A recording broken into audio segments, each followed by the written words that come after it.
হঠাৎ মাথা ঘুরে পড়ে গেলেন। স্বামীকে হাসপাতাল থেকে আনতে গিয়েই গুরুতর অসুস্থ সুদীপা। বিস্তারিত থাকছে প্রতিবেদনে। বন্ধুরা, চ্যানেলে নতুন হলে চ্যানেলটি সাবস্ক্রাইব করে রাখতে পারেন ও ভিডিওটি শেয়ার করতে পারেন। পরপর দুবার স্ট্রোকের পর গত শনিবার তড়িঘড়ি করে হাসপাতালে ভর্তি করা হয়েছিল পরিচালক অগ্নিদেব চট্টোপাধ্যায়কে। কয়েকদিন চিকিৎসার পর বুধবার তাকে ছেড়ে দেওয়া হয়। সকালে স্বামীকে বাড়ি নিয়ে আসতে হাসপাতালে পৌঁছেছিলেন সুদীপা চট্টোপাধ্যায়, কিন্তু সেখানেই ঘটে অপ্রত্যাশিত ঘটনা। হঠাৎ মাথা ঘুরে পড়ে যান তিনি। মুহূর্তের জন্য পরিস্থিতি উদ্বেগজনক হয়ে ওঠে, তবে প্রাথমিক চিকিৎসার পর তিনি দ্রুত সুস্থ হয়ে ওঠেন এবং শেষ পর্যন্ত স্বামীকে নিয়ে বাড়ি ফিরতে সক্ষম হন। চিকিৎসকদের মতে টানা কয়েকদিনের মানসিক চাপ এবং অনিয়মিত খাওয়া দাওয়া ও বিশ্রামের অভাবেই সুদীপার অসুস্থতার প্রধান কারণ।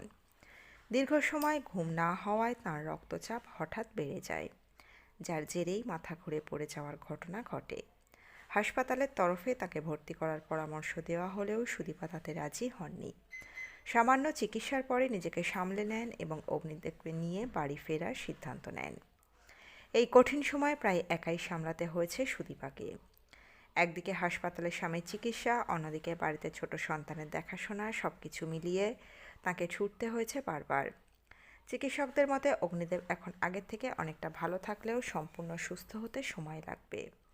তার শরীর এখন দুর্বল এবং রোগ প্রতিরোধ ক্ষমতাও কম, তাই আপাতত বাড়িতে চিকিৎসা চালানোর পরামর্শ দেওয়া হয়েছে।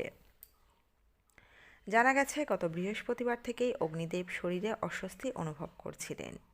প্রথমে বিষয়টিকে সাধারণ মাথা ব্যথা বা মাইগ্রেন বলে ভেবে গুরুত্ব দেননি, কিন্তু ধীরে ধীরে সমস্যা বাড়তে থাকে। মাথায় তীব্র যন্ত্রণা বা চোখে ঝাপসা দেখা বা হাঁটতে অসুবিধা হওয়া সত্ত্বেও পরিস্থিতি বোঝা যায়নি। অবশেষে শনিবার অবস্থার অবনতি হলে তাকে হাসপাতালে ভর্তি করা হয় এবং চিকিৎসকরা স্ট্রোকের বিষয়টি নিশ্চিত করেন। 2017 সালে আইনিভাবে বিবাহ বন্ধনে আবদ্ধ হন সুদীপা ও অগ্নিদেব। দীর্ঘদিনের সম্পর্কের পর তাদের এই বিয়ে নিয়ে একসময় নানা বিতর্কও ছিল। বয়সের ব্যবধান নিয়েও আলোচনা হয়েছিল অনেক, তবে সেই সব বাধা পেরিয়ে তাদের সংসার আজ দৃঢ়।